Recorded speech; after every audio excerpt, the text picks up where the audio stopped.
wants to reopen Alcatraz to house America's most violent offenders. Now, the pushback on his plan, of course, has been swift, including from Governor Newsom and Representative Nancy Pelosi. Yeah, some people are into it. Crown 4's Rob Nesbitt spoke with an Alcatraz historian about the whole idea, what a plan like this might cost, the feasibility of it. And Rob joins us live from San Francisco with details. Rob, it can't be cheap.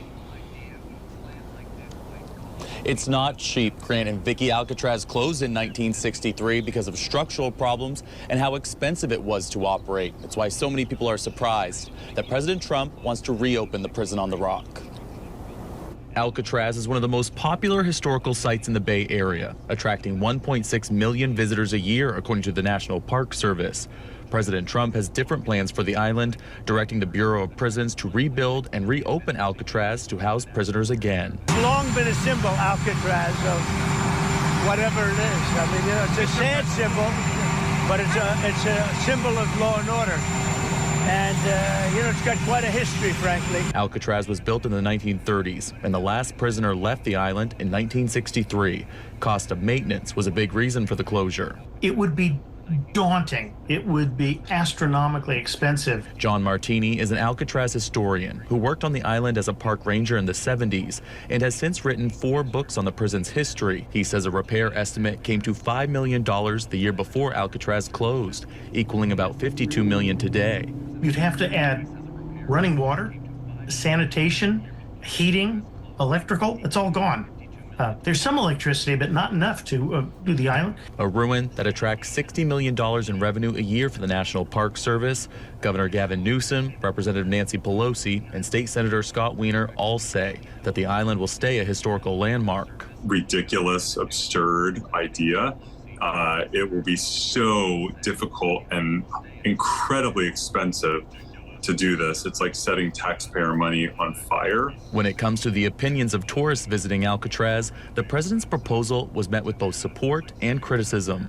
And I think being as secure as Alcatraz, I think it's a fabulous idea. He's had some bizarre ideas, and this is just another bizarre idea from President Trump. Experts on the prison are skeptical that the plan to reopen will ever break ground. To take Alcatraz back and turn it into an operational penitentiary, using the building that's there now, would make as much sense as taking Fort Sumter, putting it back together, and rearming it with muzzle-loading cannon. To give you an idea for size, Alcatraz sits on 22 acres and held just over 300 men at its fullest. San Quentin, that sits on 432 acres, and the prison's capacity is more than 3,000 inmates. Reporting live in San Francisco, I'm Rob Nesbitt, Crown 4. Barakatah Yahweh, Barakatah Yahweh Shah, Barakatah Yahweh, Barakatah Yahweh Shah, Barakatah Yahweh, Bahashem, Yahweh Shah, Bahashem, Rakha Kwadash. Double honor to the elders and apostle of JMS for the 100% doctrine, and shalom to the hopeful elect that also pushing this 100% doctrine, scattered on the 4 corners of the earth. To you, I want to say shalom. This is your brother Nakah coming back with another video. And you see the clip in the beginning talking about Trump, which is reincarnated Nero, want to open up Alcatraz, And we already know why he want to do that. He told me we keep the most dangerous inmates, but we already know what he's getting to with that point. He's talking about the Hebrew Israelites. We already know because they know these devils has to have a short time, so they'll come down hard on us. I'm going to go to that. That's in Revelation 12:12. But also, I want to start on this first. Revelation chapter 2, verse 10. Fear none of these things which thou suffer. Behold, the devil shall cast some of you into prison, that ye may be tried, and ye shall have tribulation 10 days. Be faithful unto death, and I'll give you the crown of life. So we all know with these FEMA camps and all these other prisons, he even sending people who are American citizens, certified American citizens, to El Salvador. So we already know this is part of prophecy and things to come. And some of us brothers might end up in some of these prisons, but we'll tell you to always keep your heart by showing your shine on your side, and don't lose faith. Like I said, be faithful unto death. And also, I want to go through Zechariah chapter 13, verse 8 through 9. And it shall come past that all the land, saith Yahweh Ba'ashem Yahushua, 2 parts therein should be cut off and die, but the third should be left in therein. So we already know the 2/3 in the heathens and spiritual Egypt was going to be cut off, but the third would be tried. And that's just part of tribulation, you know. Some of us, you know, we already know what's to come for some of us to take that walk, you know, and be a martyr. You know, every single day we put ourselves out there, claiming we're the Hebrew Israelites. You see how most hatred and people hate towards us, regardless, but we don't care. We already know what we're risking, because you already know we're gonna be crowned with the crown of life. We're gonna be up in the chairs first. You know, they even said the dead will rise first. You know, don't be ignorant of the people who sleep. So keep that in mind. So we already know that our blood will be revenged by Yahushua. You know? So moving on. So this is what the third part is going to go through. So we got Zechariah chapter 9. Salakia chapter 13 verse 9. Now I bring the third part through the fire and refine them as silver is refined. And I will try them as gold is tried. They shall call on my name, and I will heal them. And I'll say, it is my people. And they shall say, Yahweh Basha Yahushua is my God. So yeah, you have it right there. So there's nothing but a test and tribulation. That's all it is, you know. With Jacob's trouble, you know, the temptation of MOTB, you know, what there's to come. You know, this is what we think of. We seen these news before. And that article just came out literally 30 minutes ago, and I just got off work.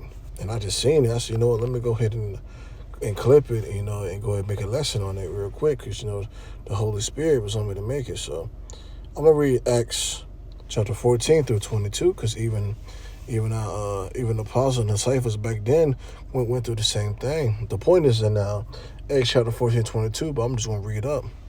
And there came in there certain Jews from Aconite and Iconium, who persuaded the people, and having stoned Paul, drew him out of the city, supposing he had been dead.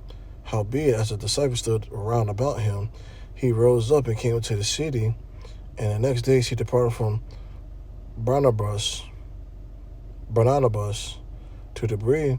And when they preached the gospel to the city, taught many, that returned again to Lystra and to Iconium and Aconite, confirming the souls of the disciples and exhorting them to continue in the faith, and that we must, through tribulation, enter the kingdom of the Most High. So nobody ever entered the kingdom of the Most High going through great tribulation.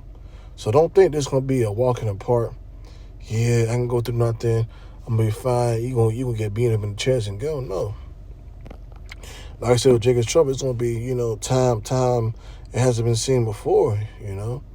Thus you got to be prayed up and have faith. You know, I want to read Revelation chapter 3, verse 10, because thou hast kept my word of patience. I will also keep thee from the hour of temptation, which shall come upon the world, and try them that dwell upon the earth. So that's just talking about, you know, the mark being. You know, these things are to come. You see what I'm saying? And, you know, we try our best every single day to meditate on these things, because these devils, man, they gonna come on us hard. Cause they know they got a short time. I'm going to this quote. Salakia. Go to this verse, and I'm gonna close it out. So we got Revelation 12:12. If I can type it right. Revelation. There we go. 12:12. Therefore rejoice, ye heavens, that ye dwell on them. Woe to the inhabitants, I said it right, of the earth and of the sea. For the devil is to come down unto you, having a great wrath, because he know that he have but a short time. So there you have it. You know, these things is coming apart. You know, we already seeing the race war coming up. You know, all these, you know, old prisons open up, and don't be surprised, martial law, you know, kicks off soon. sooner or later, because, you know, it's nothing but chaos that's happening. But, you know, I really want to focus on, you know, the clip in the beginning. But I want to give all glory and praises to Yahweh, Bahashem, Yahweh Shah, Shalom.